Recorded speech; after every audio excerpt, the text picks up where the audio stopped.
Buenas tardes. Quiero invitarle a que vaya abriendo su Biblia en el Salmo 19, versículo 12. Salmo 19, versículo 12.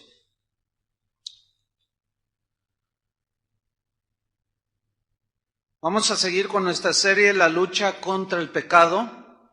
Y hoy vamos a tratar un tema que he titulado Los pecados ocultos. Los pecados ocultos. Y vamos a leer Salmo 19, versículo 12 al 14. ¿Usted me sigue allí, por favor? Dice así: ¿quién podrá entender sus propios errores? Líbrame de los que me son ocultos.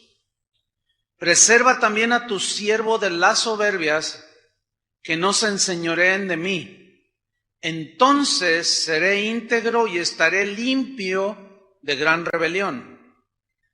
Sean gratos los dichos de mi boca y la meditación de mi corazón delante de ti, oh Jehová, roca mía y redentor mío. David tuvo momentos muy difíciles en su vida, los cuales después de una reconciliación con Dios, tuvo momentos de reflexión muy profundos respecto al pecado. En este salmo, David, en ese momento de reflexión, dijo: ¿quién podrá entender sus propios errores? Porque la naturaleza humana, en la cual todos vivimos todavía, su tendencia natural, normal, es que le cuesta trabajo a la naturaleza humana, a cada uno de nosotros, reconocer nuestros propios errores, nuestros pecados. Pero David dice: líbrame de los que me son ocultos. Esta palabra, este verbo librar, líbrame, en el hebreo también significa limpiar. O sea, límpiame, Señor, aún de mis pecados que son ocultos.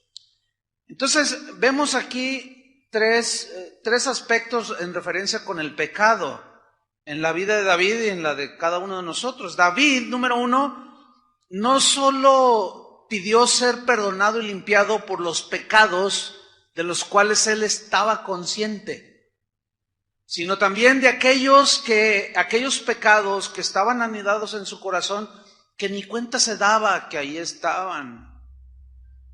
Pero de los que nos vamos a ocupar hoy es de aquellos que solo David conocía y Dios, pero que los tenía ocultos. ¿Entiende? En el versículo 13, él ora y dice: preserva también a tu siervo de las soberbias, que no se enseñoreen de mí. O sea, la soberbia y el orgullo, pues es un pecado. Dice: que no me domine, que no se enseñoree de mí. Entonces, dice, seré íntegro. O sea, todo mi espíritu, alma y cuerpo va a estar dedicado para ti, te va a honrar, Señor.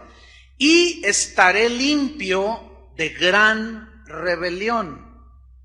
Versículo 14, él en su reflexión se va más allá que lo externo, nótenlo. Sean gratos los dichos de mi boca. O sea, todo, como ahorita, todo lo que tú oyes, ves de los demás, tus acciones exteriores, dice: sean gratos los dichos de mi boca, pero David se va más allá, y la meditación de mi corazón.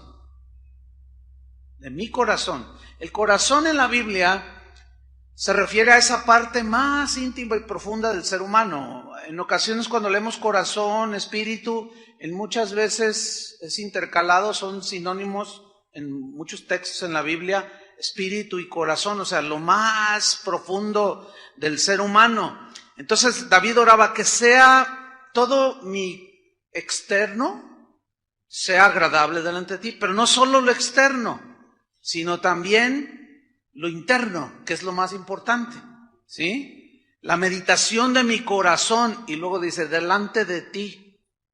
Los pecados ocultos son aquellos que están ahí anidados en el último rinconcito de nuestro corazón, ¿sí? Y que de una manera deliberada pretendemos esconder. Todos en nuestra casa tenemos el lugar de los cachivaches, ¿no es cierto? Todos tenemos un cuartito, un rincón, un lugar allá atrás en el patio. Yo también lo tengo. Sí, tengo una casita de esas de plástico chiquita, pero allí, pues hay muchas cosas allí, inservibles, ¿no? O uno va amontonando y está todo desordenado, cuando le abro a veces salen arañas, alacranes, una que otra rata, y ahí está el rincón, ¿verdad?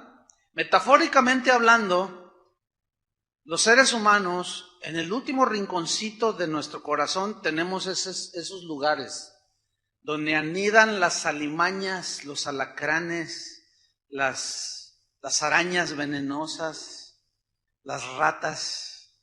Uy. Podemos esconder pecados a nuestra esposa, a nuestros hijos, a los familiares, al vecino, a los maestros, a todo mundo, pero a Dios jamás. ¿Cuántos dicen así es? A Dios jamás, ¿sí?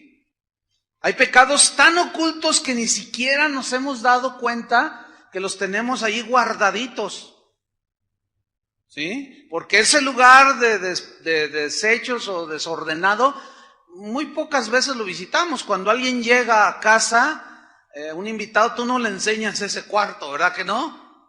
Dice, ay, qué bonita está su casa, ven para enseñártela. Y mira, esta es la recámara, pero nunca lo llevas allá donde están las arañas y los alacranes. Así nos pasa a los seres humanos. A veces mostramos por fuera, pues, ¿verdad? Este es el cuarto, pero nunca les enseñamos lo que hay en lo profundo del corazón. Pero Dios es el único que sabe que en ese rincón del corazón hay cosas que tenemos allí. Y ahí viven a veces todos esos animales ponzoñosos. La única manera en que nosotros podemos darnos cuenta de que tenemos guardados o escondidos pecados es a través de la exposición de la palabra de Dios, en nuestra meditación de la palabra de Dios, porque la palabra de Dios misma dice, por ejemplo, en Hebreos 4, versículo 12, dice que la palabra de Dios es viva y eficaz, y es más cortante que toda espada de dos filos. Y mire este verbo, y penetra, o sea, se mete hasta el último rincón de tu casa, entiéndase corazón. Y penetra hasta partir el alma y el espíritu. Aquí el espíritu es la parte más profunda, por definirlo de alguna manera, del ser humano, ¿sí? Hasta allá entra la palabra del Señor, pero todavía va más allá, las coyunturas, así donde se mueven las rodillas, esas coyunturas, y los tuétanos, lo que está dentro de los huesos. Y discierne los pensamientos, o sea, el alma, y las intenciones del corazón, o sea, del espíritu. Discierne aquí significa juzga. O sea, la misma palabra, en el momento que es expuesta y nosotros no estamos de acuerdo a la palabra, la misma palabra nos está discerniendo, nos está juzgando. Tu actitud es de orgullo, tu actitud es de envidia, tienes rencor en tu corazón. Por eso yo lo he descubierto a través de los años de servir al Señor, que contradictoriamente a muchos cristianos que hoy domingo llenan las iglesias, no les gusta escuchar la palabra de Dios. ¿Por qué? Porque se sienten evidenciados por la misma palabra. Entonces, al escuchar la palabra de Dios, que saca a la luz todas las cosas que están ahí escondidas, entonces como se siente evidenciada la gente, luego al predicador o al que habla el evangelio lo tachan de legalista, de religioso, de exagerado, ¿sí? Pero nada que ver con eso.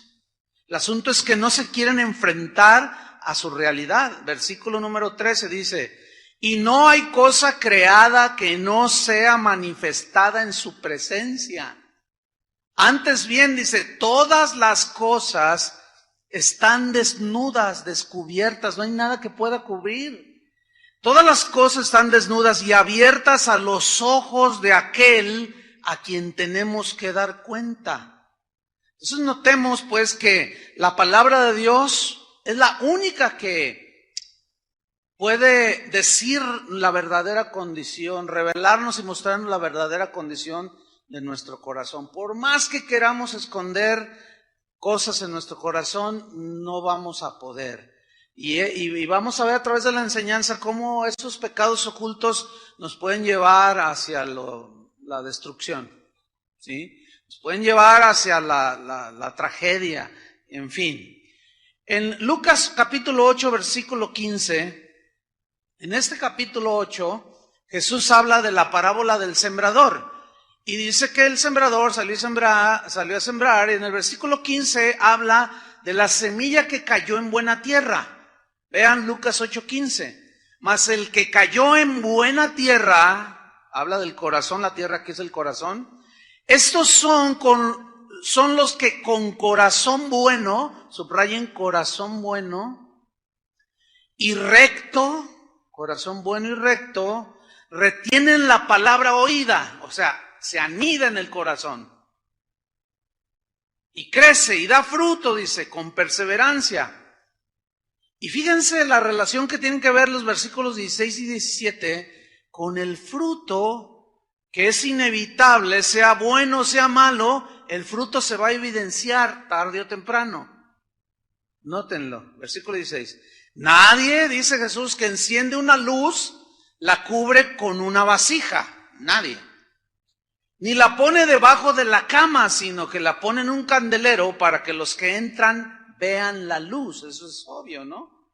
Versículo 17, porque nada hay oculto. Nada hay oculto que no haya de ser manifestado, ni escondido que no haya de ser conocido y de salir a la luz. Entonces, cuando Jesús está hablando de frutos del corazón bueno, está hablando que serán evidentes las conductas, las reacciones, etcétera, etcétera, como también las malas. Ahora, lo peor aquí que nos puede pasar es que los pecados ocultos que pretendemos de una manera deliberada, pues hacernos de la vista gorda, pero ahí están. Entiéndase, puede ser envidia, puede ser amargura, puede ser orgullo, puede ser avaricia, un sinfín de pecados que hay, ¿sí? Estos pecados nos pueden engañar haciéndonos pensar, o sea, muchas veces nuestra mente también nos engaña en hacernos pensar de que nadie se enterará, nadie se va a dar cuenta, nadie sabrá lo que yo hago. Nos engaña de tal manera que nos convence y tontamente, ingenuamente, insensatamente, ignoramos que Dios todo lo ve, que Dios todo lo sabe, que Dios conoce cada movimiento que hacemos y conoce todo lo que hacemos en secreto, entre comillas, cuando nadie nos ve, cuando creemos que nadie nos está viendo y que Él conoce todos los secretos de nuestro corazón. Dice la Biblia que Jesús no se fiaba de los hombres porque Él conocía sus pensamientos. Él conocía porque Él sabe todos los pensamientos, secretos, acciones, y Él sabe lo que hay en nuestro corazón. Él es el único que puede saber lo que verdaderamente hay en nuestro corazón. Entonces los pecados ocultos propician que nuestra vida delante de los demás, al pretender nosotros ocultarlos, comenzamos una serie de acciones, y entre estas es que empezamos a tener una preocupación solamente por la apariencia externa, que era lo que les pasaba a los fariseos. Jesús los tachó de hipócritas, Jesús los tachó de sepulcros blanqueados que por fuera están hermosos, pero por dentro están llenos de huesos de muerto, dijo. Entonces, cuando nosotros deliberadamente ocultamos algo, y ahí sabemos que está, pero lo ocultamos, no lo confesamos, bueno, eso nos va a provocar que empecemos a tener apariencia solamente externa. Miren, los del mundo, ellos no se cuidan tanto. Y una vez que los descuidan, dicen, total, ¿verdad? Entonces, ¿cuánta gente tú le hablas? Mira, es pecado. Eso sí, es pecado, ¿y qué? ¿Y que tenga yo 3 mujeres? ¿Y que yo que roba? Yo soy como Robin Hood, yo soy como Chucho el Roto, yo robo para darles a otros, ¿y qué? O sea, no lo esconden, ya vea, a plena luz del día ves de todo. Lo peor es los que decimos que somos cristianos. Eso sí es muy penoso y vergonzoso. Los que decimos que somos cristianos, teniendo conductas como los del mundo, y luego ponemos apariencia. ¿Sí? Aquí veo rostros de San Martín de Porres, con su gatito y su perrito. Algunas mujeres tienen cara de Sor Juana Inés de la Cruz. No, es que es la apariencia, ahorita todos aparentamos algo. ¿Sí? El problema con los pecados ocultos es que si los tenemos ahí empezamos nada más con la apariencia. Y es cuando empezamos a tener una conducta hipócrita. Y es cuando empezamos a ser tropezadero de los demás. El otro día platicaba con alguien. Y le decía, oye, ¿y qué pasó con X familiar tuyo? Y dijo, no, pastor, dice, pues no se ha convertido y yo creo que ni se va a convertir. Y yo le dije, ¿pero por qué? Dice, pues por el mal testimonio que mi familia ha dado. No quiere nada con el Señor. Dice, cuando yo le quiero hablar del Señor, no, olvídate del cristianismo. Todos son un montón de hipócritas. Porque ellos asumen que esos que le dieron mal testimonio, que todos somos iguales. Entonces nosotros estaríamos en una condición mucho más lamentable que los del mundo. Porque ellos no se cuidan de nada, ellos lo hacen desvergonzadamente. Y nosotros decimos, gloria a Dios, pero los guardamos los mismos pecados y luego los queremos ocultar. Y lo que es peor, tratamos de engañar a Dios. Pero la Biblia es clara, dice que Dios no puede ser burlado. O sea, a Dios no le podemos ver la cara. A Dios no le podemos tomar el pelo. A Dios no lo podemos engañar. Pero esta es una verdad tan contundente que deberíamos de tener temor. Este concepto de la Biblia acerca de Dios, de que Él todo lo conoce, de que nada podemos esconder, que Él todo lo sabe, debería de ponernos en mucha conciencia de nuestra vida, ¿sí o no? ¿Se ocultará alguno, dijo el Señor, se ocultará alguno en escondrijos que yo no lo vea? ¿No lleno yo, dice Jehová, el cielo y la tierra? Jeremías 23:24, eso fue lo que leí. Pues Dios está en todo, ¿sí? A un doctor forense, los doctores forenses son los que hacen las autopsias para determinar por qué causas murió la persona. Y había una conferencia muy interesante en los Estados Unidos y a un doctor muy famoso allá en los Estados Unidos, forense, le preguntaron, oiga doctor, ¿existe el crimen perfecto?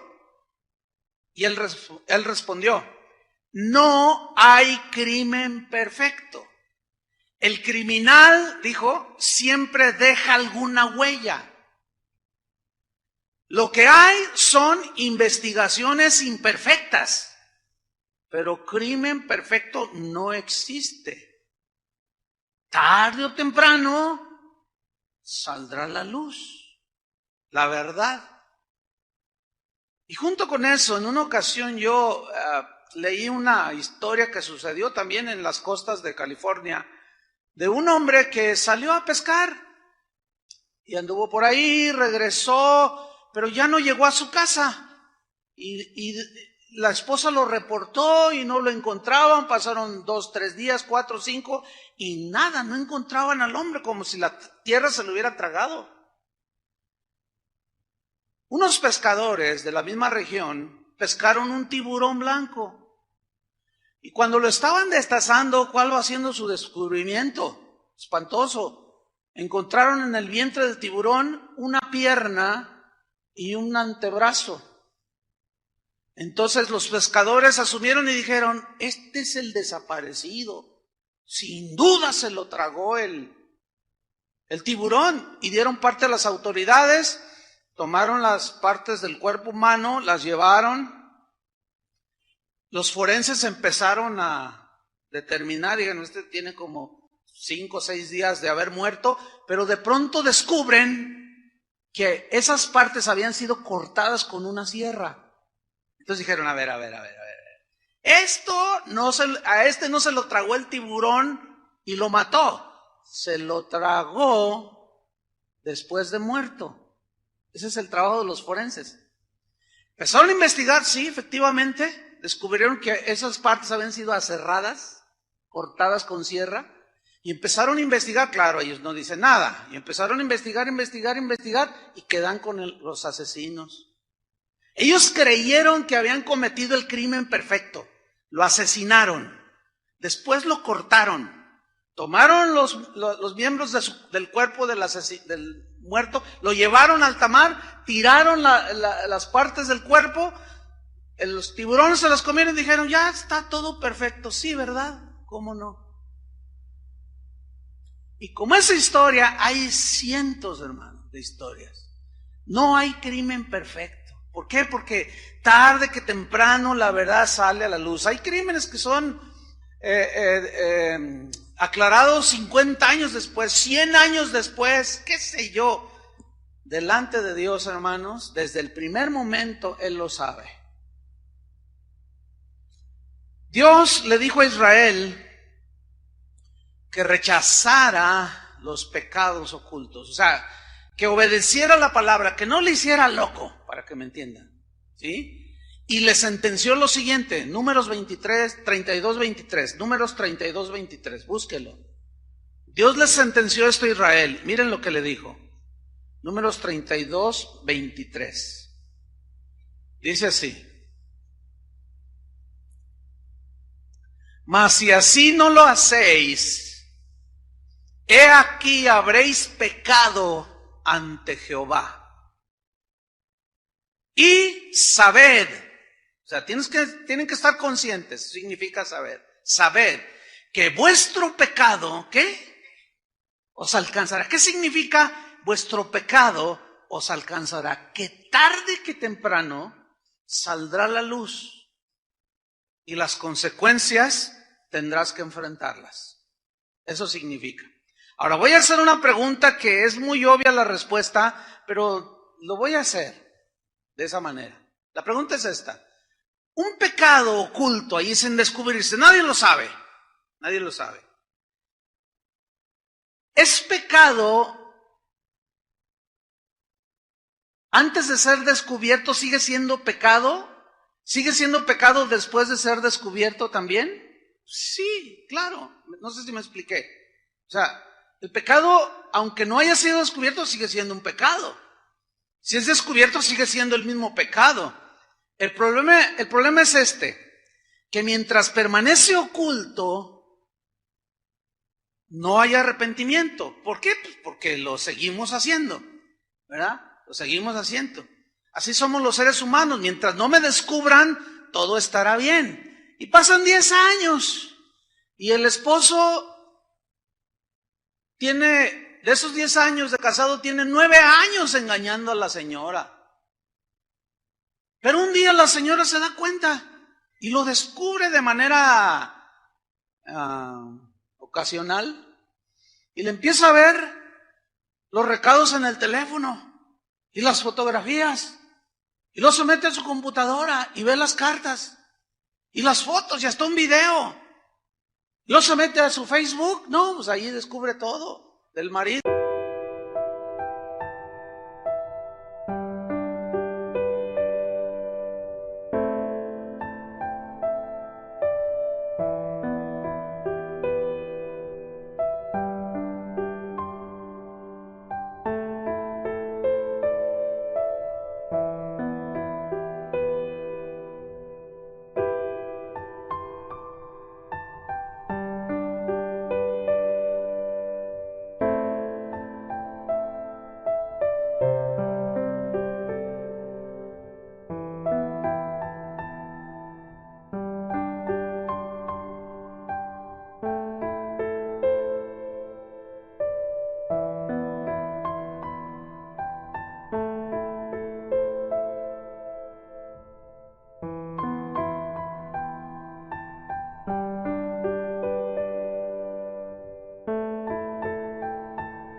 Y con todas las pruebas en la mano, le dice, oye, quiero hablar contigo. Quiero que abras tu corazón. ¿Qué? No tengo nada que esconderte.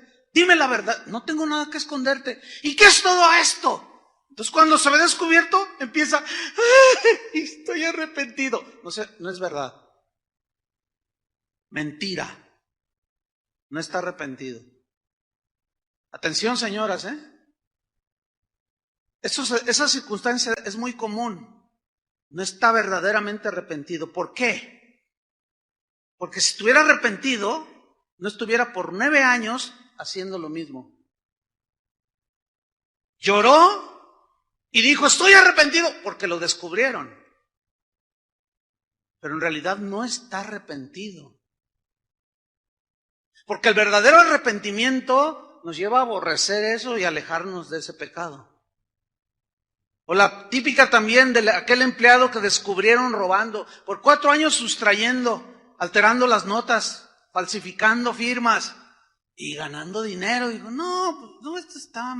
Pero el domingo viene a casa de oración y aleluya, gloria a Dios, ¿verdad? Alabado sea el nombre del Señor. Un grito de júbilo, dice Julio, y es el que grita más fuerte.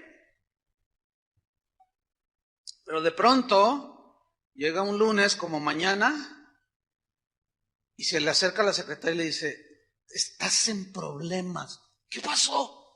Te descubrió el jefe. ¿Qué? Yo tengo las manos limpias. No es verdad. ¿Sabes qué? Agárrate porque te va a ir mal. Te habla el jefe. Entonces llega, jefe, dice, siéntate ahí. Y lo ves con ojos de que te quiere tragar. Digo, ¿qué pasó? ¿Hay algo mal? ¿Cómo estoy? Me preguntas. Tienes 4 años robando. Mira, acabamos de descubrir esto y esto y esto. Y tú empiezas a llorar. Ay, estoy arrepentido. No seas hipócrita. No es verdad. No estás arrepentido. Eso es muy común en los seres humanos y también en los cristianos. Es muy común. Entonces, quiero que notemos lo siguiente. David hacía la reflexión en otro salmo y decía, examíname, oh Dios, y prueba mi corazón. Y ve si hay en mí camino de perversidad. O sea, escudriñame, significa, examíname, escudriñame. Llega a lo profundo. Claro, le estaba dando esa libertad, porque David había experimentado pues lo negro del pecado, y ahora él no quería saber nada con eso.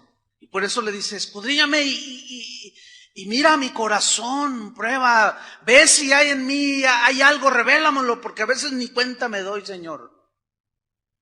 Esa examinación que él hacía delante de Dios debe ser una práctica constante de cada cristiano. Constante, continua. Es más, casi a diario. ¿Por qué? Porque escúchenme, todos los días del año, se nos van a presentar las oportunidades para pecar. Todos los días, incluyendo el día de hoy, se va a presentar la oportunidad para sentir envidia, para sentir celos, para sentir amargura, para tener rencor.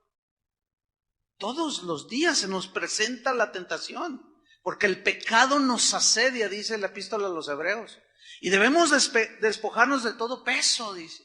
Y del pecado que está asediándonos, nos asedia hasta en la iglesia, oiga. Aquí entre nosotros. El asunto es este.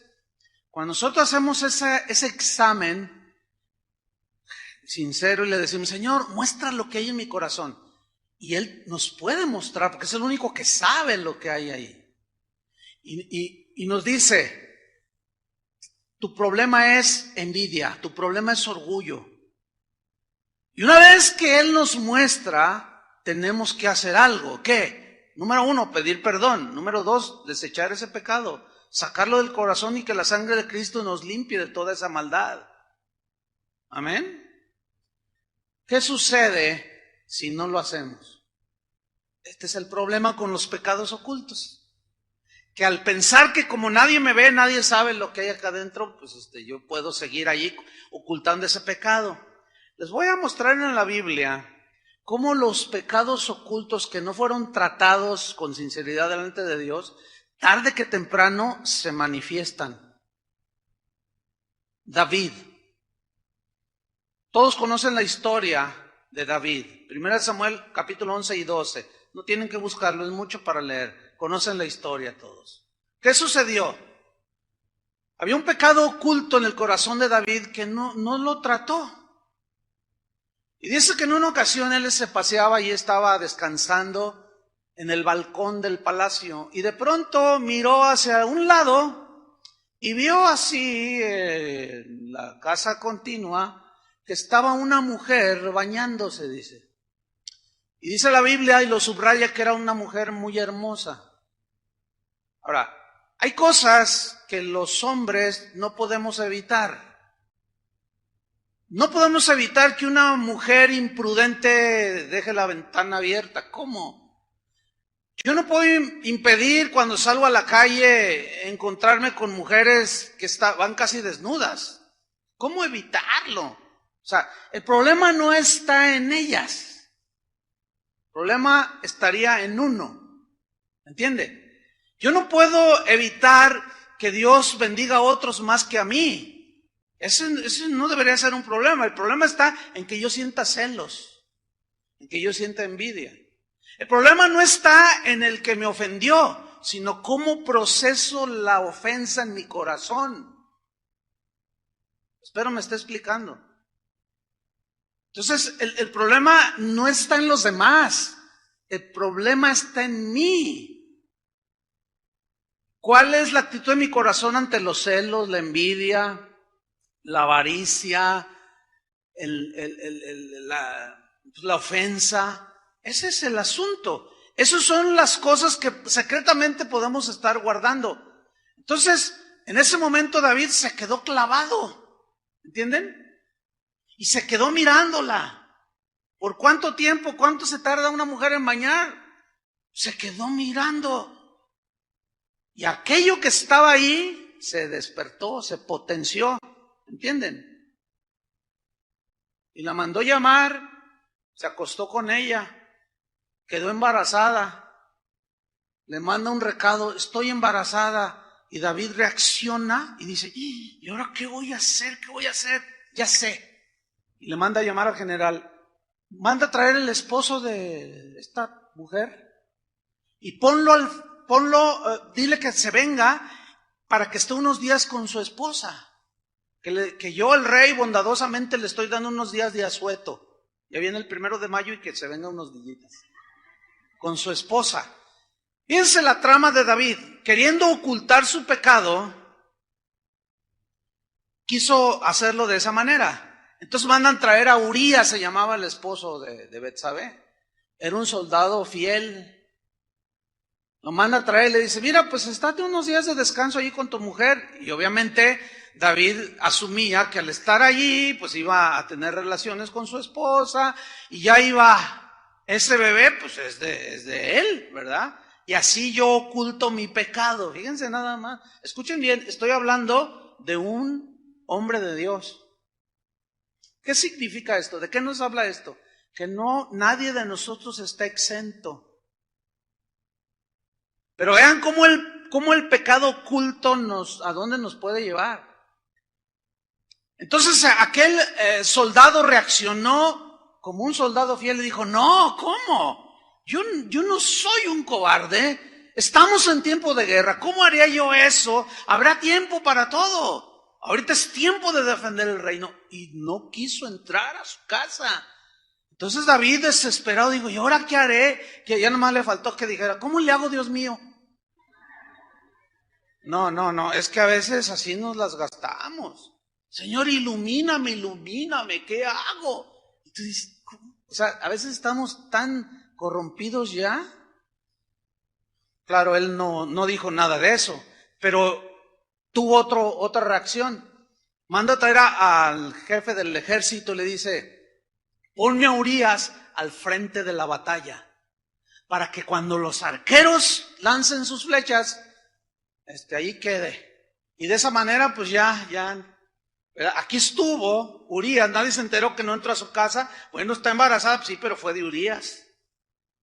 Y lo pone al frente de la batalla. Yo quiero que pongan atención a esto. Fíjense hasta dónde, a qué grados llegó. Todo por no haber tratado un pecado oculto. Y lo pusieron al frente de la batalla. Efectivamente, las flechas lo traspasaron. David se ha hecho como has querido. Dice, pues hay tiempo de morir. Y bueno, pues ahí le lloramos. Y bueno, y creyó él que su pecado ya había sido tapado, cubierto totalmente, que nadie se iba a dar cuenta. Pero Dios tenía otro profeta, un profeta de esos de a de veras, no como los de ahora, porque los profetas de la Biblia todos denunciaban el pecado. Los profetas de la Biblia nunca endulzaban las palabras y le hablaban al oído, al gusto del cliente. Todos los profetas denunciaban el pecado de Israel. Y este profeta se llamaba Natán. Y Dios le dijo, ve y dile esto a David y cuéntale esta historia. Y era una metáfora y una parábola, una especie de parábola. Había un hombre que tenía mucho dinero y tenía mucho ganado, y había otro que solamente era pobre y tenía una sola ovejita. Y llegaron gente a visitar al hombre rico, y en lugar de darle lo que él tenía de la abundancia, fue y le quitó la ovejita al que solo tenía una para dársela a sus hospedados. Entonces David reacciona y dice, no, ¿cómo? Tal debe morir. Ahí en ese momento surge el hombre justo, ¿entienden? El hombre de Dios, pero el pecado lo había engañado. Entonces Natán le dice, ese eres tú, le dice, y él entendió. Ahora, ¿qué hizo David? ¿Siguió defendiéndose? ¿Se defendió? ¿Agredió a Natán? ¿O se arrepintió cuando fue expuesto? Se arrepintió. Y de ahí se produce lo que hoy tenemos en los Salmos, el Salmo 51. Entonces la diferencia entre David y muchos cristianos el día de hoy es que se expone el asunto, se saca a la luz, Dios lo saca a la luz, que el problema está en ti, que el problema está en mí, o sea, que es en nuestro corazón, y reaccionamos mal. No como David. Esa es la gran diferencia entre David y muchos de nosotros. Que era un hombre conforme al corazón de Dios. No un hombre que nunca pecó y de qué manera. Pero cuando Dios lo confrontó, lo reconoció. Ese es el problema que tenemos ahora. Entonces, pecado que no es tratado, pecado que tarde o temprano saldrá y nos meterá en problemas. Dejen ponerles otro ejemplo en la Biblia. Ábranla en 2 de Reyes 5, versículo 20. 2 de Reyes 5, 20. Esta es una historia también muy interesante. 3 personajes aquí se mencionan. Uno es el profeta Eliseo, un hombre de Dios, sin duda. Otro es el siervo o el asistente de Eliseo, se llamaba Giesi. 2 de Reyes 5, 20. Y otro es Naamán. Naamán era el general del ejército sirio y tenía lepra. Entonces alguien le dijo a Naamán que fuera a buscar a un tal profeta llamado Eliseo, porque era un hombre de Dios y él podía orar y pedirle al Señor y sanar de la lepra. Y el hombre creyó y fue.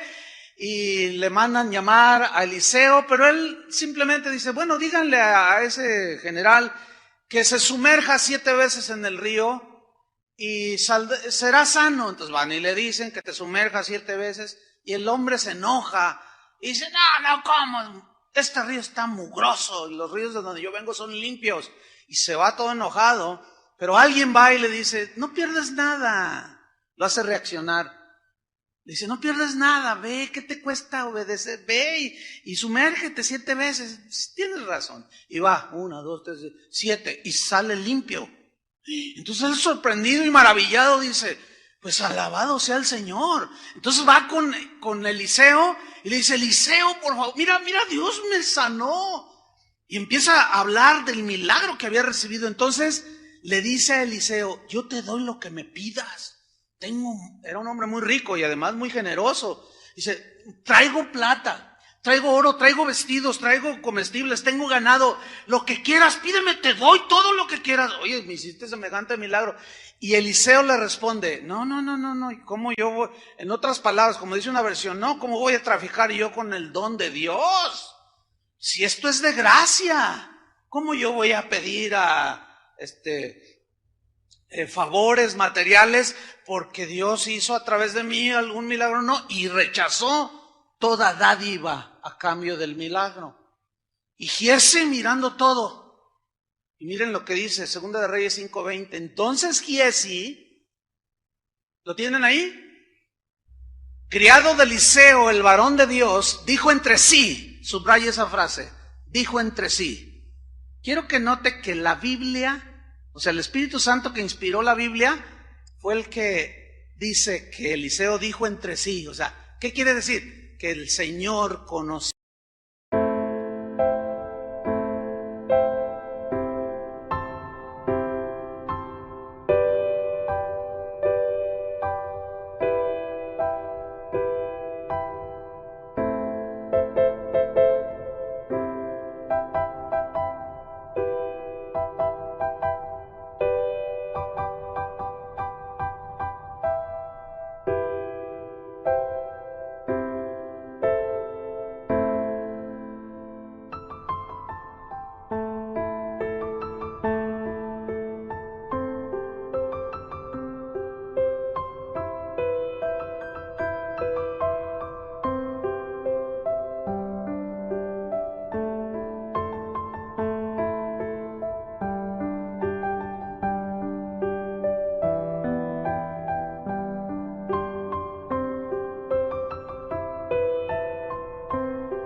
El pensamiento íntimo. No lo habló, dijo entre sí. Y Dios conocía el pecado que tenía Giezi, anidado en el corazón. Entonces Dijo entre sí: he aquí mi señor estorbó a este sirio Naamán, no tomando de su mano las cosas que había traído.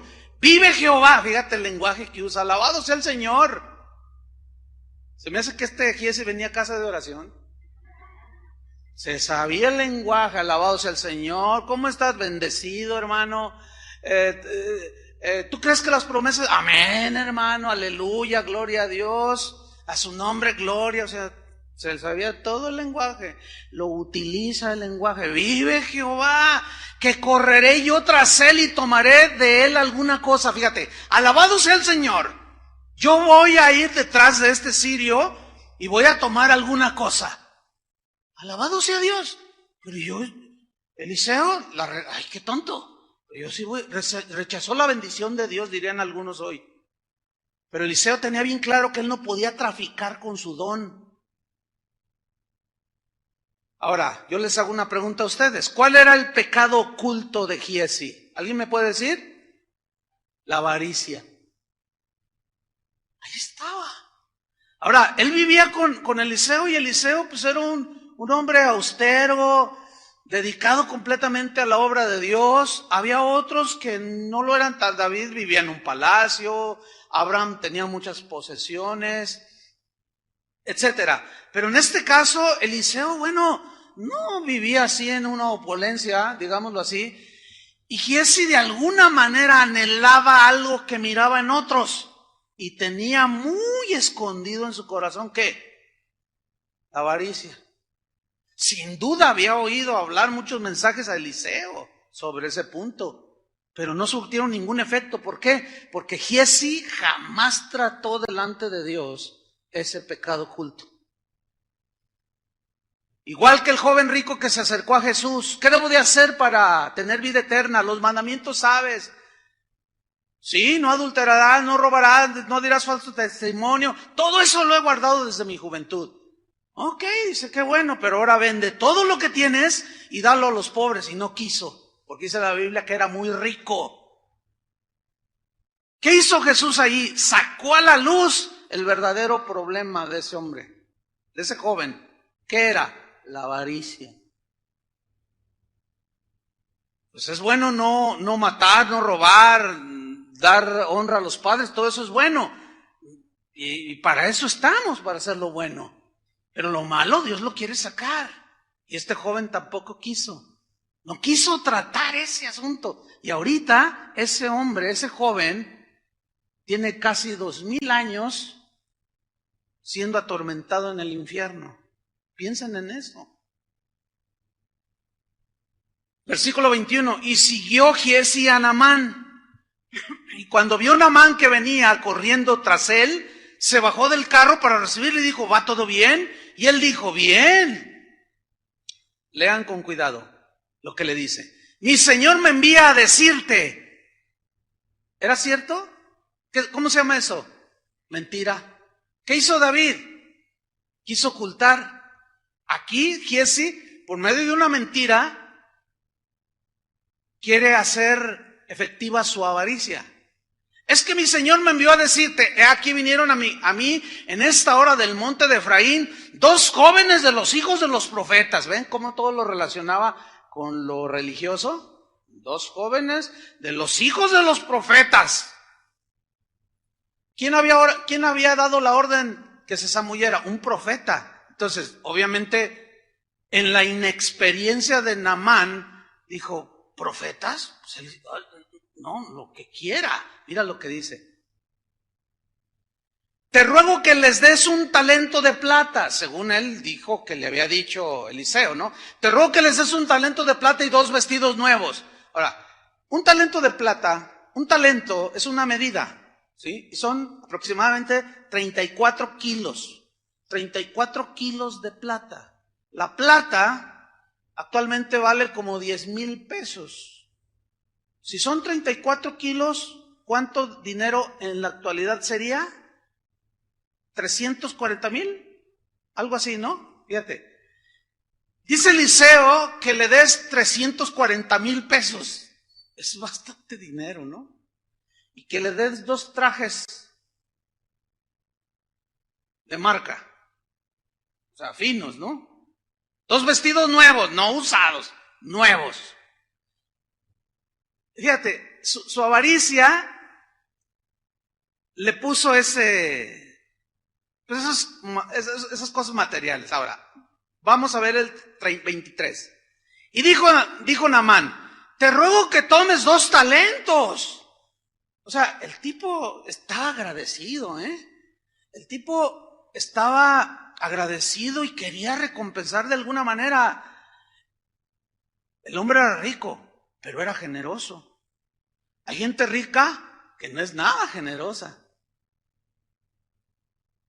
Pero este era rico y vamos a ponerlo así, un nuevo creyente en Dios. Aquí hay gente generosa, pero también hay gente no tanto. Hay de todo en la viña. Bueno, yo quiero dar un consejo a ambos. A los que no son generosos y Dios los ha bendecido abundantemente, sean generosos. ¿Cómo se vence la codicia o la avaricia? Dando. Ahora, a los que Dios los ha bendecido y son generosos, mi consejo es este. Pídanle a Dios sabiduría a quién deben de darle, cómo deben de ayudarle, porque en 35 años sirviendo al Señor de tiempo completo, uno va aprendiendo muchas cosas. Y vas viendo gente que es generosa, pero también vas viendo que hay algunos que nada más están viendo quiénes son generosos, y esos son asediados. Y esto es bien típico. Gente nueva, convertida genuinamente, bendecidos, ya vienen bendecidos, tienen buenos negocios. Y hay algunos hermanitos de esos que casi no hay por acá, se dan cuenta porque los ven llegar en cierto auto y se ponen muy amigables con ellos. Y al rato, oye, préstame 100,000 para poner un negocio. Oye, préstame 50,000. Oye, fíjate que necesito un carro. Oye, y hay gente tan generosa que a todo lo que les piden, sí, hermano, yo te presto. Miran, ¿qué carro quieres? No, pues yo te lo financio. No, hermano, a ver, órale, sí va. Entonces yo les digo a los generosos, ahora quieran sabiduría, porque hay cada abusivo. Y los que son generosos y tienen el don de dar, antes de hacerlo, pregúntenle a Dios y se van a sorprender de lo que van a escuchar de Dios, que te va a decir, a ese no le des ni un centavo. Ese es un vividor. Y luego vengan y consulten con los pastores aquí y van a ver cómo se confirma. O sea, hay que crecer. Y Naamán aquí pues está reaccionando como alguien recién convertido y generoso. Un talento, 34 kilos de plata. No, llévate 68 kilos de plata, que son 680,000 pesos. Y mírala, sigamos leyendo. Dice, te ruego que tomes 2 talentos. Y le insistió. O sea, el Giesi como diciendo, no, ¿y dónde los escondo? Es mucho. No, y se van a dar cuenta y luego me van a descubrir como los políticos en México. Que apenas son diputados y cuando son elegidos tienen su casita y su autito. Y al año ya tienen casa en Cancún, en Puerto Vallarta, en la Isla del Padre, departamento en Madrid, y así como por generación espontánea, ¡puc!, salieron las propiedades. Y Eliseo, pero no estaba tan corrompido Eliseo, porque él dijo, no, nunca se le ocurrió, y si lo pongo a nombre de fulano de tal, si lo pongo a nombre de sultano de tal. No, dijo, no, pero él nada más le insistía, llévate 2, le dice. Y ató 2 talentos de plata en 2 bolsas y 2 vestidos nuevos y lo puso todo a cuestas a 2 de sus criados para que lo llevasen delante de él. Vean el versículo 24. Y así que llegó a un lugar secreto. ¿Por qué secreto? ¿Por qué secreto?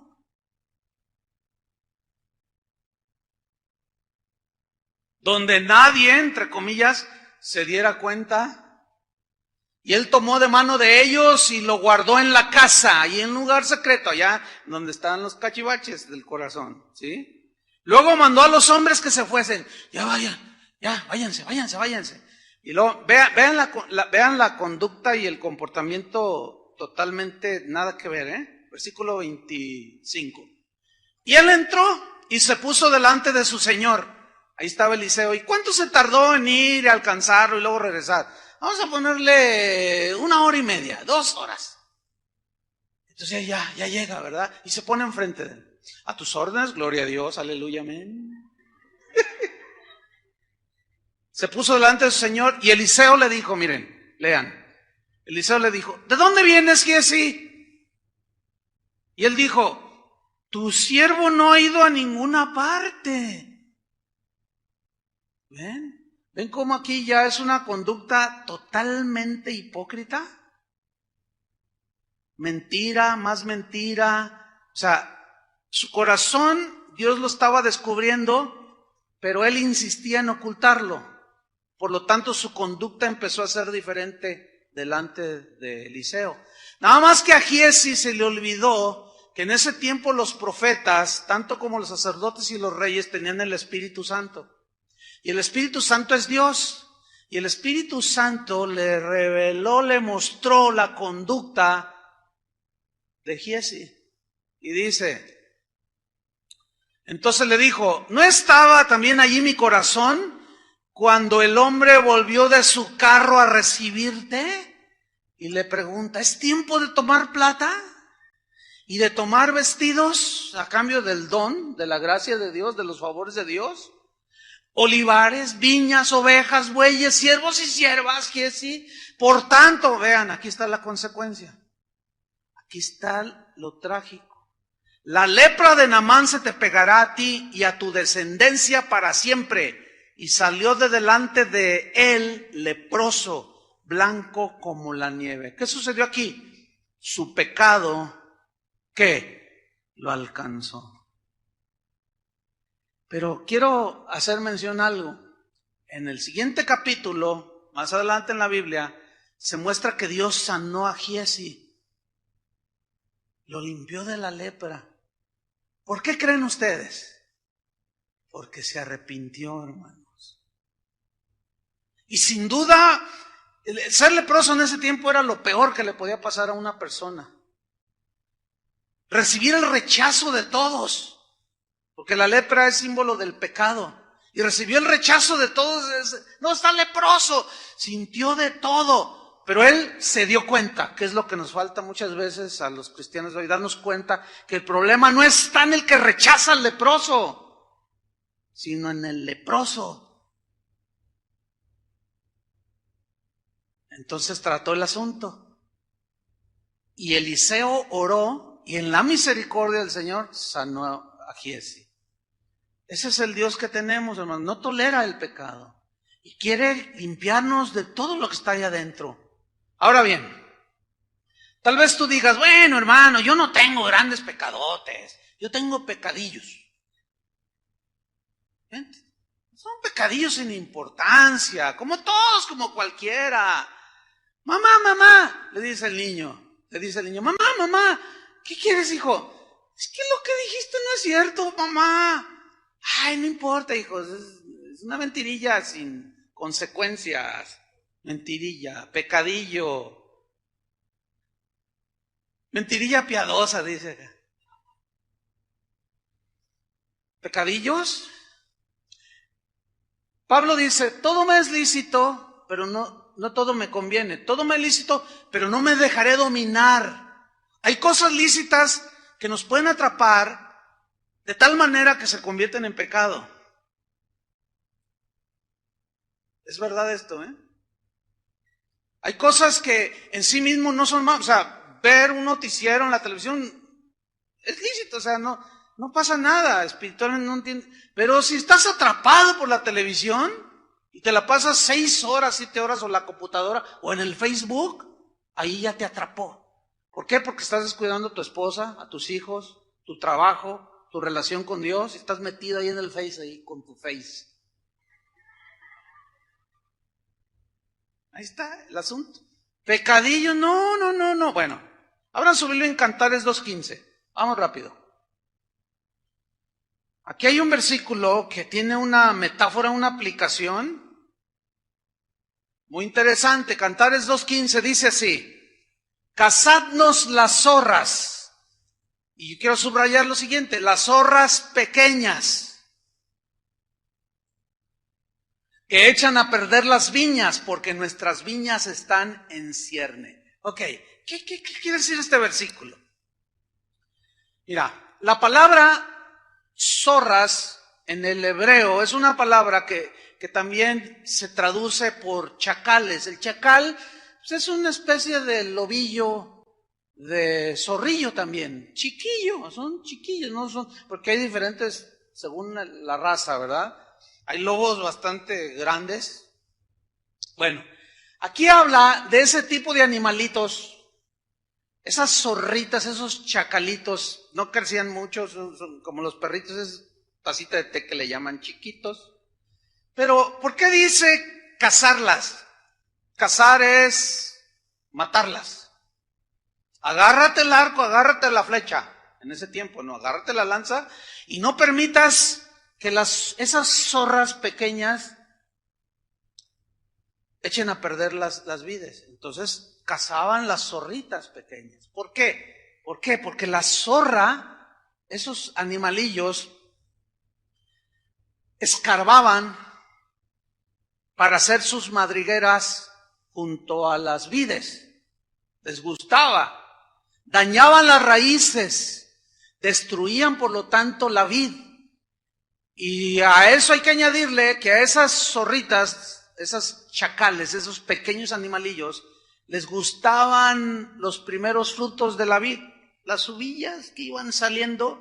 Entonces no solo comían la raíz y hacían su madriguera ahí y ahí se reproducían y tenían sus crías, sino se comían el fruto. ¿Cuál es la metáfora aquí? ¿Cuál es la aplicación aquí? Tenemos que estar cazando las zorras tan pronto las descubramos. ¿Por qué? Porque son como una rata en tu cocina, son como una cucaracha escurridiza que sale ahí en tu casa. Nadie las tolera, ¿verdad que no? No debemos de tolerar ningún pecado por más pequeño que sea. ¿Por qué? Porque son como estas zorras que escarban y se anidan en lo profundo, ¿entienden? Y destruyen la vida espiritual. En todos estos años sirviendo al Señor, lo he visto en tantas personas, hermano, que algo que era lícito se les volvió ilícito, o empezaron a tolerar pecadillos. Pasaron los años y esas zorritas escarbaron y se reprodujeron y se anidaron completamente en el corazón. Y un día salieron a la luz como con Giesi, como con David. Y muchos de esos, ya hoy te los encuentras en la calle. Oye, hermano, ¿y qué pasa? Y empiezan a hablar de los demás. Es que allí nunca ellos se dan cuenta que el problema estaba en ellos. Nunca. Es bien común así cuando te encuentras gente que apostató, que se fue. A veces por disciplina o por lo que sea. Es que allí. Y empiezan a atacar a otros. Nunca se vieron a sí mismos. Nunca se dieron cuenta que el problema estaba en el corazón de ellos. Entonces, no podemos evitar que todo ande así alrededor, fuera de nosotros. Lo que sí podemos evitar es que se aniden. ¿Entiendes? Tú deja entrar una pequeña zorrita de la envidia y vas a ver cómo se te anida. Y toda la vida, yo he visto cristianos que tienen 15, 20 años y tú dices, bueno, pues ¿qué le pasa a este? Ni cristiano parece. He visto cristianos que tienen hasta 20 años y toda la vida siempre se están quejando. Y tú dices, ay, esta señora ni parece cristiana. Y luego ni se miden. Están enfrente de los nuevos. Y tú dices, no, es que es increíble. ¿Por qué? Porque nunca trataron eso. Puede ser cualquier pecado. Ese es el asunto con los pecadillos, como dicen algunos. Ahora, ¿cuántas pequeñas zorras tal vez ya vivan ahí dentro de nuestro corazón? Sin duda, ahí están ocultos, ¿sí? ¿Cuántos de ustedes, me voy a atrever a aseverar algo, no existe una sola persona de las que estamos en este auditorio, y aún de los que nos escuchan, que nunca se le haya metido una piedrita al zapato? ¿Verdad que a todo? ¿Hay alguien aquí que nunca se le ha metido una piedrita al zapato? A ver, levanta la mano. Mira, ¿a usted nunca se le ha metido una piedra al zapato? Híjole, pues nunca se los quitará. ¿Quién sabe cómo le hará? Entonces, van a saber de lo que estoy hablando. Una piedrita así, de este tamañito, pongan atención, así chiquita, que esté en este momento en mi zapato, no puedo, no me deja moverme. No puedo caminar y disimulo, ¿sí? Pero ahí está. Pero ¿saben? No me puedo quitar el zapato aquí, porque no sería propio. Cierren todos sus ojos y alaben al Señor. Y yo me entiendo. O sea, sería totalmente impropio, ¿no? Falto de educación, de sentido común. Tendría que aguantarme con la piedrita allí. Ahora, ¿quién aguanta una piedrita así, chiquitita? Nadie, hermanos. Pero lo que yo sí me he dado cuenta, a mí me gusta mucho andar en el campo y me gusta, en fin. Pero siempre que voy al campo o que camino en el campo, siempre se me mete piedritas al zapato. Entonces, pues como allá, no, tú te sientas, espérenme, te quitas el zapato, la bota y hasta le haces y le ves. ¿Por qué? Porque no puedes caminar. Escúchenme bien. Esos pecadillos son como esas piedritas, no te dejan caminar con Dios. Hay gente que miente con una facilidad, no, eso es una piedrota. Pero es mentira tras mentira tras mentira tras mentira. Tú dices, no, bueno, ya es ya parece allá las piedrotas de Tapalpa, en el zapato. Una pequeña piedrita no nos deja caminar. Pequeñas zorritas no nos dejan caminar. ¿Sí? Los pecadillos son como una mancha de tomate en el vestido blanco de una novia. Pues la mancha así chiquitita, pero tú ves a la novia, ay, qué bonito, y de pronto se le nota, pero ay, ¿qué tienes ahí? Le echó a perder el vestido. Y tú quieres comprar una tela de seda, 5 metros. Te quieres hacer un par de vestidos, qué sé yo. Y el que te está vendiendo la tela dice, mire nada más esta tela. Es de primera, mire. Y ay, mire nada más qué tersa está. Está pero hermosísima. Y de repente tú estás mirándola y ves un hoyito de este tamaño, así chiquito. ¿Compras la tela? No. Ese hoyito echó a perder toda la tela. Y tú dices, oiga, pero tiene este hoyito. Ah, no es nada, te dice el vendedor. No, claro. ¿Qué tal si yo me hago el vestido y el hoyito queda aquí al frente? O queda por acá, o queda acá atrás, o queda aquí abajo. No compras la tela, ¿verdad? Las pequeñas zorras echan a perder la vida espiritual, el matrimonio, la relación entre los hijos, pequeñas cosas. Ahí están.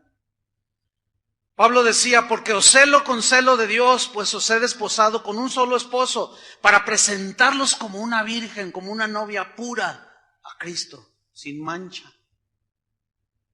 Una mosca muerta, dice el proverbio, se arruina todo el perfume. Una mosca muerta. Una hierba mala puede llenar todo un sembradío de cizaña nociva, ¿sí o no? Pero el agricultor se está sacándola y va y la saca, y la saca. Yo mismo en el jardín, allí cuando veo plantas que no tienen que estar allí, yo meto y lo saco. Porque al rato te inundan y ahogan el pasto a uno, las otras plantas. no las dejo crecer. La Biblia dice, un poco de levadura leuda toda la masa. Ahora muchos dicen, no pasa nada, pues es algo que yo cuando quiera lo dejo, como si el pecado fuera débil. No, el pecado tiene una fuerza, hermanos, impresionante. A ver, ¿quién puede resistir un río caudaloso? Nadie. Pero mientras ese río es un arroyuelo y está así, no sé, 10 centímetros y el agua bonita, tú te metes al río, ¿no? Y hasta pateas el agua así, juegas y y todo bien tranquilo. Y tienes control, todavía si está la rodilla, pues te metes y caminas en contra de la corriente y tienes la suficiente fuerza y avanzas. Pero, ¿cuántas tragedias sabemos de gente que está a la orilla del río? Y allá en la montaña se vino una tempestad y viene una tromba descendiendo. Cualquier persona, por elemental sentido común, oye el ruido y ve, ¿qué hacen? Vamos a resistirla aquí. Agárrense todos fuertes, ¿sí, verdad?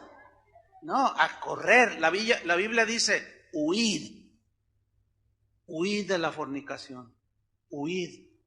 Corre, no lo puedes enfrentar en tu fuerza. Es mucha fuerza lo que tiene. Es como un tsunami. Todos vimos las escenas en la televisión. ¿Quién pudo resistir esa fuerza, esa corriente? Nadie pudo. Tampoco vas a poder con la fuerza del pecado.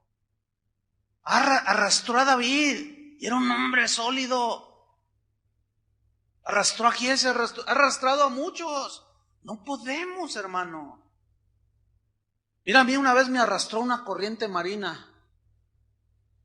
A mí me gusta la pesca y fuimos a bucear y a pescar con arpón. Pero aquí a la zona de Manzanillo, allí por Salagua, todo eso allí. Entonces hay una laguna allí y era temprano y había que pasarla, pues caminando el agua nos llegaba a la rodilla y me acuerdo que uno de los que iban, el pastor Javier Gómez Rubio, dice, tenemos que ir, ya vamos tarde, porque él conoce perfectamente toda esa zona, es un pescador experto.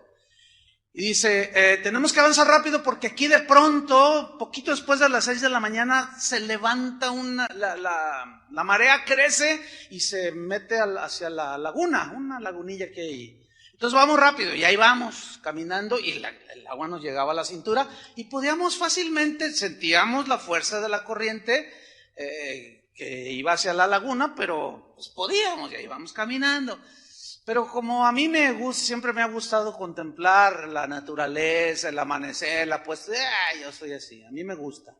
Me quedo viendo el bosque, las flores, o sea, me gusta pues contemplar la obra de Dios. Y pues ya se miraba rojo a lo lejos y que me quedo viendo. Y me quedé para ver, ay Señor, ay qué tremendo, ya no más. Y luego por la inmensidad del mar, así, una cosa bien bonita amaneciendo. Y luego me dice Javier, dice, córrele Chuy porque la marea de pronto sube y ahí voy. No, yo me retrasé de ellos así que 15 segundos, 20 segundos en distancia, pero ahí en el agua es mucho, ¿no? Entonces, cuando ya quise reaccionar, pues empecé a caminar otra vez y de pronto, hermano, de pronto así, el agua que la tenía aquí empezó así, mira. Yo dije, ¡ay Dios! Entonces, cada vez se hizo más fuerte. No, ¿sabes una cosa? Llegó el momento en que creció de tal manera que ya no pude pisar, perdí el piso y me empezó a arrastrar. Entonces yo aventé todo y empecé, bueno, yo sabía eso, que no debía de resistirla porque pues era imposible. Pero ellos me gritaron, no resistas, déjate que te arrastre, ya te alcanzamos en el fondo de la laguna, allá adentro, no pasa nada, no resistas. Yo sabía eso porque te cansas sobremanera y te puedes ahogar. Entonces yo me abandoné. ¿Por qué? Porque ya no podía resistir, era doblemente peligroso. Si resistía podía cansarme y luego ahogarme. Tenía que dejar que la corriente me arrastrara. ¿Por qué? Porque no podía contra ella. Y me arrastró y fui allá a quedar. Bueno, muchos creen que porque tienen la marea así poquito, aquí, no, está bien, no, una escapadita ahí al antro, no pasa nada. Una película ahí que tiene una escena ahí, pero pues ¿qué tiene? No somos inocentes, sabemos. ¿Qué tiene? Que no, pues la marea, mientras la puedas dominar. Pero cuando crece, después te haces aficionado a la pornografía. Y después a otras cosas. Y empiezas con un cigarrito. Y al rato 50 cigarros al día. Y al rato el cigarrito de marihuana. Pues no que cuando tú querías lo ibas a dejar. Ese es uno de los engaños del pecado. No podemos resistirlo. Mejor es huir. No podemos distraernos porque nos arrastra. Así pasa. La primera vez que lo hacemos, estamos nerviosos así, ¿verdad? Y como nadie nos cachó, nadie nos vio. La segunda vez ya ni nos sudaron las manos. Y la tercera vez, ya está con altivez. Y luego alguien se da cuenta. Oye, ¿qué onda contigo? ¿Y tú qué? ¿Tú qué? Tú no estás para decirme. Cállate la boca. O sea, empieza la soberbia. Por eso David decía, líbrame de las soberbias. Porque cuando alguien está soberbio y desprecia a todos y que alguien así es porque no se ha dado cuenta que el problema está en él. Pero él mira a todos alrededor y no es capaz de mirarse a sí mismo. Entonces ya odia, ya es rencoroso, ya envidia así con altivez. Y se permite ya toda clase, ya es una condición muy lamentable, ¿no es cierto? Mientras que el hierro está candente, es maleable. Se puede formar. Pero una vez que se seca, se endurece. Y una vez endurecido, ya el herrero ya no puede trabajar con él.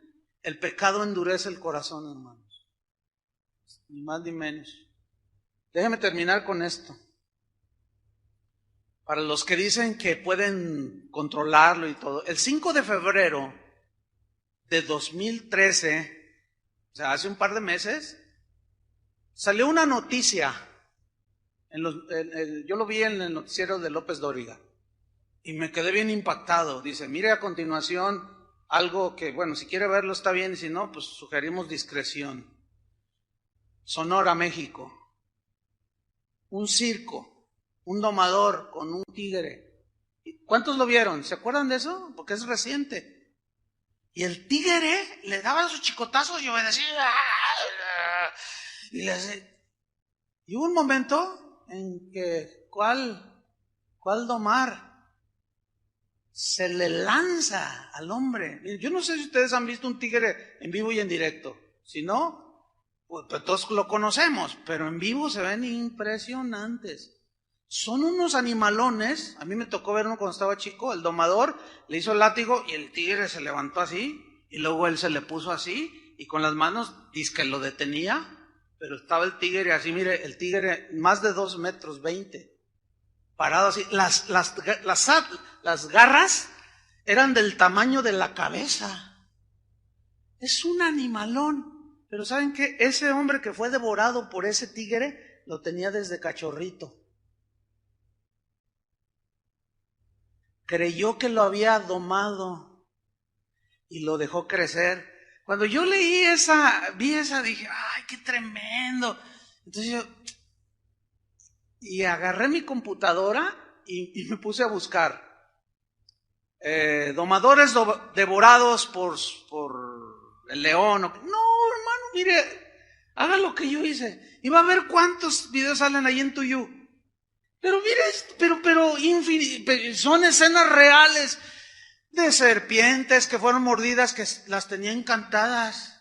Y de repente esas del alacrán que lo manejaba y que no sé qué. Y de la araña y del tigre y del león. Y ya todos, el aplauso y yo lo domé. La naturaleza de esos animales es salvaje. Es imposible domarlos. Ahí está la prueba. ¿Saben una cosa, hermano? Jamás podremos domar nuestra naturaleza humana. Podemos reprimirla con la nueva naturaleza, pero transformarla y domarla y dominar el pecado y dejarlos allí que crezca el tiguirillo ahí, el cachorrillo, la arañita, el alacrancito, cuando crezca, te va a devorar. Y eso es lo que Dios quiere que evitemos. Entonces, por conclusión, ¿qué debemos hacer? Cada uno examinarse delante de Dios, que sin duda, ¿quién sin duda nos va a decir, tu asunto en tu corazón es orgullo, tu asunto en tu corazón es envidia, es codicia, es lujuria, son celos, ¿sí? Y como es algo muy personal entre tú y Dios, porque Él es el único que sabe lo que hay en el corazón, entonces, ¿qué vamos a hacer? ¿Qué debemos hacer? Cazar las zorras. ¿Entiende? Tratar ese asunto. Pero ¿saben cuál va a ser la manera en que Dios trata? Por ejemplo, si es orgullo, ¿saben cómo es que Dios las circunstancias que Dios va a usar para tratar con nuestro orgullo? Justamente circunstancias en las que Él va a esperar que reacciones no con orgullo, sino con humildad y dominio. Para el que su bronca en el corazón es avaricia, justamente Dios va a permitir momentos en los que va a estar ahí el dinero o la oportunidad de ganancia deshonesta, y ahí es donde te va a probar, y ahí es donde tú, cuando dices no, es cuando la gracia de Dios te sostiene y te hace vencedor. Y así es como vamos sacando, ¿entienden? Esas pequeñas zorras. Es que agarren su escudo y flecha y a matar zorras y a sacar esas cosas. Amén. Esa era la gran diferencia de David y nosotros. Oremos, hermanos. Señor, te damos gracias. Tu palabra es la única que puede hacernos ver nuestra condición del corazón y hacernos entender que en nosotros es en donde está el problema. Pero nuestra tendencia es en mirar a los otros, al que me ofendió, al que tú le diste más, etcétera, etcétera. Cuando lo único que está sucediendo es que Dios está permitiendo para sacar lo que hay en nuestro corazón. Padre, como estos son asuntos muy personales, cada uno de nosotros, a cada uno de nosotros, muéstranos, Señor, ese rincón del corazón, donde tal vez viven alimañas, pequeñas zorras que han escarbado, han anidado, se han multiplicado. Ahí están arraigadas.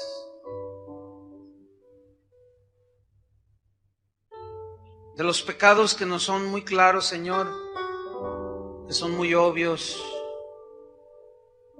de los cuales te pedimos perdón. Y luego los pecados por omisión, aquello bueno que dejamos de hacer, que nos es por pecado. Pero ahora los pecados ocultos, aquellos que tratamos de cubrirlos, de esconderlos, pero que tú te encargarás, Señor, de limpiarlos. Límpianos, Señor.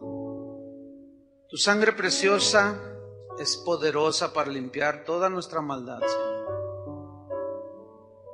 Trae a nuestro entendimiento esas pequeñas zorras, Señor, esos pecadillos o cosas escondidas que podamos tener, Señor. Que sean lavadas con la sangre preciosa de Cristo.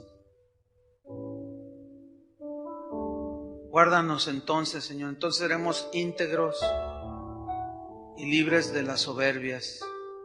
Escudriñanos, Señor, y mira si hay en nosotros corazón malo, perverso, de incredulidad, de murmuración, de amargura, cualquier cosa que nos estorbe, no nos deje caminar. En el nombre de Cristo Jesús, tenemos fe en que la sangre del Hijo de Dios, de Jesús, nos limpia de todo pecado y limpia nuestra maldad más y más. Bienaventurados los de limpio corazón, dijiste, Jesús. Y el único que puede limpiar el corazón eres tú. Limpia nuestro corazón, Señor. Límpialo. Que sea tu habitación, que sea tu morada por toda la eternidad. En el nombre de Jesús, Padre, te damos las gracias. Amén. Que Dios les bendiga a todos, hermanos.